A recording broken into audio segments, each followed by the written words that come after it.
ऐसी बात है जो मुझे नहीं लगता इंडिया हम रोज सुनते हैं। 1994 से लेकर 2009 तक एवरी ईयर ये नेशनल चैंपियन रह चुके हैं एंड उसी रीजन से इन्हें मिला है the strongest arm wrestler of India by the President of India. He is the ultimate superpower. Please welcome from MP Hathodas, Shaju Ayu.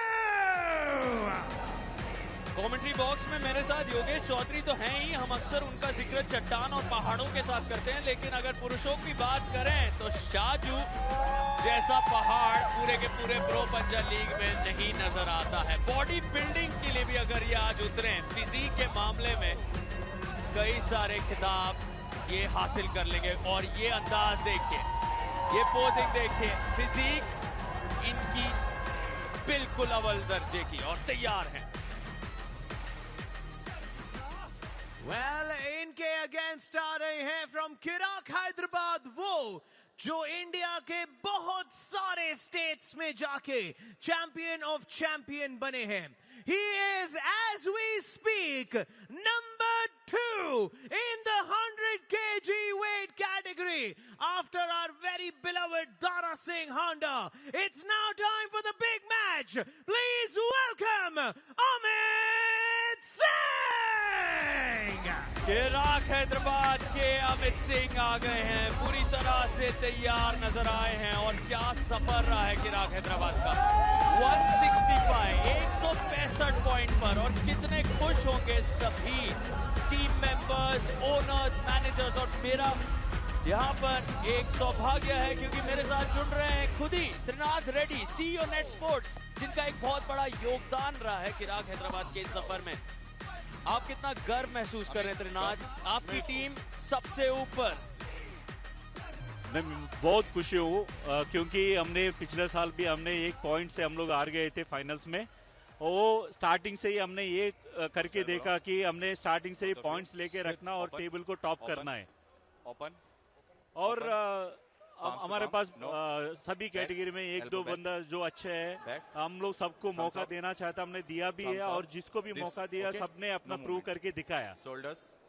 और इस बार एक अलग स्तर की भूख दिखी है। हम परवीन दवास जी के साथ बातचीत कर रहे थे कि भूख कम नहीं हो रही। हर दिन भले ही 165 हो, आपने तो सीजन 3 के पॉइंट्स तो जोड़ ही लिए सीजन 2 में, बोनस पॉइंट्स इकट्ठे कर लिए जो आप बांट सकते हैं कुछ टीम्स को। लेकिन ये जो भूख है, ये जो मेंटालिटी है, जिसका हमने हर दिन यहाँ हर प्लेयर को कोई भी पॉइंट हल्के में नहीं लेते, इसके बारे में आप क्या कहेंगे? नहीं, हमने स्टार्टिंग से ही जैसा सीजन 1 खत्म हुआ, सीजन 2 के लिए उन लोग अपना अपना स्टेट में प्रैक्टिस कर रहे थे, तो हम लोग सभी का मॉनिटराइज करके रखे थे। एंड हमने हमारा कोच है जो उच्चनाव थे और हमारा दीपक के मैनेजर जो है, हम लोग सभी का कैसे उनका ट्रेनिंग शेड्यूल चल रहा है, कैसे प्रैक्टिस चल रहा है, किसी का इंजरीज है, सबके ऊपर हमने फोकस करके रखा। और जिसको भी कोई फैमिली प्रॉब्लम है, ना तो मेडिकली प्रॉब्लम है, इवन दो सीजन 2 स्टार्ट नहीं हुआ, फिर भी हमने उनका देखभाल किया। और हमने ये बोला कि Kirak Hyderabad is always there to take care of them. Fingers down, Amit fingers down.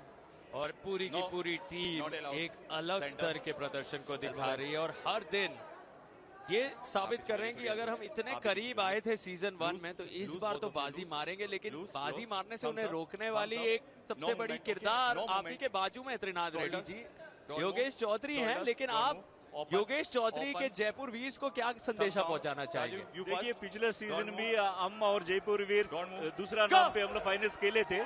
हमको ये भी पता है कि वुमेन कैटेगरी में योगेश चौधरी बहुत स्ट्रांग है और हमने बहुत स्टार्टिंग से ही कोशिश कर रहे थे उनको हराने के लिए। बट हम उनको अच्छा फाइट तो देंगे 101%।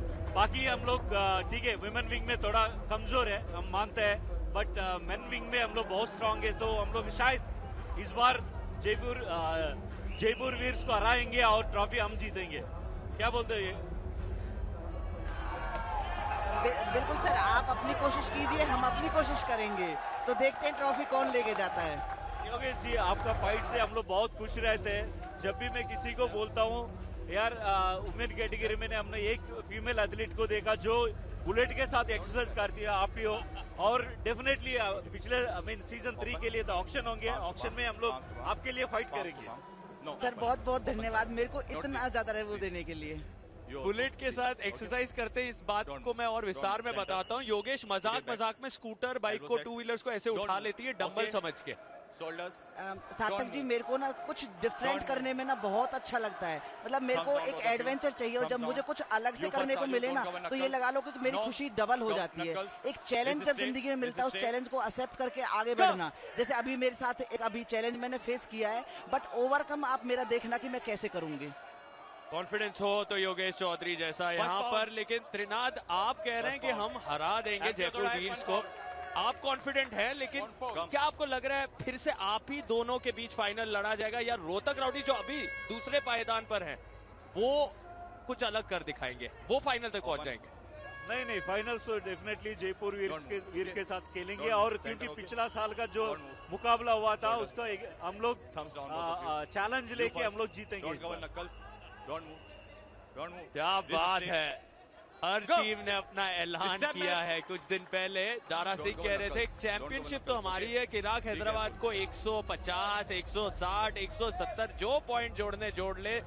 बात तो सेमीफाइनल और फाइनल की है, वो रोहतक राउडीज जीत जाएगा। यहाँ आप कह रहे हैं मैं रोहतक राउडीज को देख भी नहीं रहा फाइनल में, और जयपुर वीर्स कह रहे ट्रॉफी हम ले जाएंगे। और कहीं ना कहीं मुस्कुरा कर एमपी हथौड़ा कह रहे होंगे कि हमारा क्या, शेरे लुधियाना कह रहे होंगे हम शेरों को भूल रहे हो। मुंबई मसल भी शायद वो उम्मीद की किरण अभी भी जीवित रखेंगे। कुछ भी मुमकिन, क्योंकि अभी भी 4 दिन हैं। कहानी क्या बदलेगी ये देखेंगे। लेकिन अगर सीजन 1 की बात करें तो दोनों टीम्स के फाइनल्स जो हुए थे उनमें बहुत बड़ा किरदार त्रिनाद रेड्डी। आपका टीम के सपोर्ट के लिए पूरी की पूरी टीम को तैयार करने में योगेश चौधरी, विजेता टीम, मौजूदा चैंपियंस, डिफेंडिंग चैंपियंस की इतनी बड़ी हिस्सेदार। आपका जो वेट कैटेगरी था वो आपने पूरी तरह से डोमिनेट किया, लेकिन इस बार शायद कहानी बदल सकती है योगेश। सार्थक जी, कहानी इस बार भी नहीं बदलेगी, अभी आप बस देखते जाओ होता क्या है।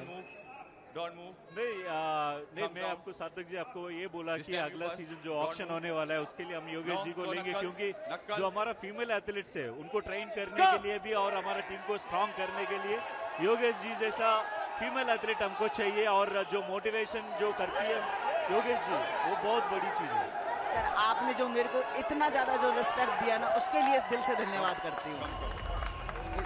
और फिलहाल नजरें फिर से यहाँ किराक हैदराबाद वही काम करती जा रही है जिसके लिए वो मशहूर है। अमित सिंह की यहाँ एक और बार करारी जीत इस राउंड में, लेकिन कहानी अभी भी बाकी है। योगेश, कैसा लगा ये प्रदर्शन? सिद्धांत जी, शायद आपको ना एक चीज नहीं पता है, अमित को स्ट्रैप मैन के नाम से भी जाना जाता है। अब इसके अंदर जब मैच स्ट्रैप में हो और अमित मैच छोड़ दे तो वो चीज तो पॉसिबल होती ही नहीं है।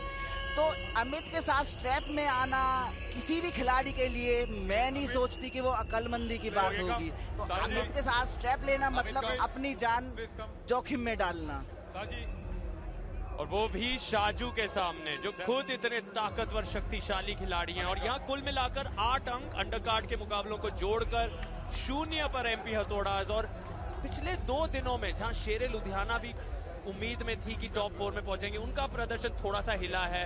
अब एमपी हथौड़ाज थोड़े से डगमगा रहे हैं, लेकिन ये 2 टीम्स तय कर सकती हैं वो चौथा स्पॉट, क्योंकि 3 अब लगभग कंफर्म नजर आ रहे हैं। एक है किराक हैदराबाद, एक है जयपुर वीर्स और रोहतक राउडीज। लेकिन अब एमपी हथौड़ाज के शाजू के कंधों पर जिम्मेदारी बहुत बड़ी है त्रिनाथ, क्योंकि शायद उनके इस प्रदर्शन से तय हो सकता है सेमीफाइनल स्पॉट। बेसिकली हम देख नहीं रहे कौन खेल रहा है, ओपोनेंट कौन सा टीम आ रहा है, कौन सा फ्रेंचाइजी खेल रहा है। हम लोग एक ही मकसद है कि कोई भी आए जीत के टॉप पोजीशन को ऐसे ही कंटिन्यू रखना और ट्रॉफी जीतना है, वो मकसद। हम लोग एक ही पॉइंट से आए इस बार। जयपुर वीर से पिछले सीजन जो हम हारे थे वो इस बार होगा ही नहीं। और योगेश जी, आप ये याद रखिए, इस बार ट्रॉफी हमारा ही है। सर, मुझे ये लग रहा है कि जयपुर वीर्स को आपने मछली की आंख बना लिया है, जिसको अर्जुन देखे ही जा रहा है कि तीर वहीं पे मारना है। और देखते ही देखते मछली की आंख की तरह शाजू ने एक टक्कू पूरे ध्यान को केंद्रित करके इस राउंड को जीत लिया है। लेकिन यहाँ शायद ये टच हुआ है रिस्ट या कोनी पर नजर है, लेकिन शाजू का एक पिन नजर आया है। और थोड़े से चिंतित यहाँ त्रिनाथ, क्योंकि उनके टीममेट अमित सिंह शायद तीसरा राउंड हार गए। नहीं सार्थक जी, हम ये सोचते हैं कि अपोनेंट को एक मौका दे। यहाँ पर रेफरी कॉल पर बात गई है, रिव्यू नहीं लिया गया है और ये देखना दिलचस्प होगा कि क्या यहाँ पिन पूरी तरह से हुआ है। त्रिनाथ का कहना है कि एक राउंड तो हम दे ही सकते हैं जब हमारे पास 165 पॉइंट है, सबसे ऊपर है, तो एक आध राउंड हारने में क्या नुकसान है। लेकिन शाजू के इरादे होंगे पूरा का पूरा मुकाबला यहाँ से पलट कर रख दें। बिल्कुल सार्थक जी, साजू एक मंझे हुए और एक्सपीरियंस खिलाड़ी है, तो हो सकता है कि वो कहीं से भी ऐसा बदलाव ले आए जिससे कि किराक की साइड से मैच मुड़कर हथौड़ाज में पहुंच जाए। तो अभी देखते हैं, बट कहीं ना कहीं जो किराक हैदराबाद की टीम है वो कहीं ना कहीं किसी ना किसी सोच में डूबी हुई है। बट मुझे नहीं लगता कि किराक हैदराबाद का प्लेयर कहीं भी हार मानने को तैयार है। वो अपनी उसी फॉर्म में दोबारा से खड़े हुए हैं। तो साजू को किराक हैदराबाद से खेलने के लिए बहुत ही अलर्ट उस पर रहना पड़ेगा। और ये पुष्टिकरण हमें मिला है कि तीसरा राउंड यकीनन शाजू ने ही जीता है। साइड्स बदली गई है, चौथा राउंड शुरू होने जा रहा है। मुकाबला अब और दिलचस्प हो रहा है, रोमांच बढ़ रहा है, क्योंकि अगर चौथा राउंड शाजू जीत गए तो यहाँ किराक हैदराबाद, हालांकि वो चिंतित ना हो, लेकिन एमपी हथौड़ाज की वो उम्मीद, जिस चीज की आवश्यकता है, एक मनोरंजन की जो जरूरत थी, शाजू को जो सिलसिले में ट्विस्ट लाना था, वो आ सकता है। और पांचवें राउंड में वो खुद को फेवरेट मानेंगे, क्योंकि मोमेंटम ले खींच लेंगे अपने तरफ। नहीं, पांचवें राउंड तक तो जाने नहीं देंगे। ये फोर्थ राउंड में ये डिसाइड कर लेगा और अमित 101% जीत लेगा। आप देखिए, open it, thumbs up, confidence. Thumbs up. Trinath Reddy, CEO Net Sports, Kirak Hyderabad के साथ जुड़े हुए हैं एक लंबे समय से, और यहाँ पर उनका मानना है कि अमित सिंह यहाँ ही बाजी मार लेंगे, चौथे राउंड में ही खेल को समाप्त करेंगे।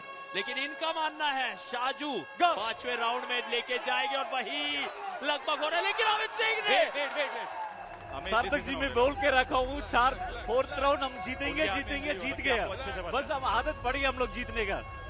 सही में आदत ही होती है जीतना, और अपनी आदत ये पक्की करते हुए हर दिन किराक हैदराबाद कहते हैं विनिंग इज अ हैबिट, और हर दिन आप ये बात सुनिश्चित कर रहे हैं, इस बात में कोई दो राय नहीं। चौथे राउंड में शाजू आगे बढ़ गए थे, फिर वहां से कैसे योगेश यहाँ कहानी बदली, देखिए यहाँ आगे शाजू थे। देखिए, जो साजू और अमित के बीच में जो ये मुकाबला हुआ, दोनों ही टॉप रोलर प्लेयर हैं, बट अमित ने अपने फिंगर्स और जो रिस्ट और अपनी कनेक्टिविटी रखी, उससे उसने साजू को हराने में इतनी हेल्प की उसने, और एकदम से उसने प्रोनेट करके साजू को पिन कर दिया। तो ये मुकाबला बहुत ही अमेजिंग था। ये डिफिकल्ट हो सकता था अमित को, बट जो उन्होंने टाइम पे माइंड को एक्टिवेट करके प्रोनेशन लिया, उससे उनको पिन करना और जीतने में बहुत ही ज्यादा